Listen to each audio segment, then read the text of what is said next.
নিজের সবটুকু দিয়েও যাকে পাওনি, তার জন্য আর না ছোটাটাই ভালো।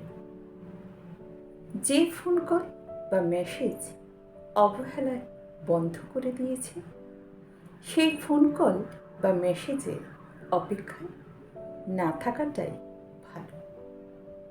যে দরজায় বারবার কড়া নাড়ানোর পরও তোমার জন্য খোলেনি, সেই দরজায় আর কড়া না নাড়ানোটাই ভালো।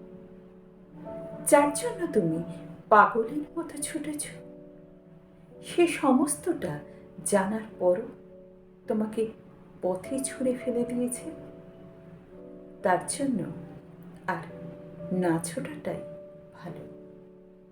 মানুষ বদলায়, মেনে নিতে শেখো। আর এটা মেনে নিয়ে যদি তুমি নিজেকে বদলে নিতে না শেখো, তাহলে তুমি কখনো ভালো থাকতে পারবে না। এটা মেনে নিয়ে নিজেকে বদলে নাও। আর নিজেকে ভালো রাখার জন্য এই বদল হওয়াটা খুব জরুরি।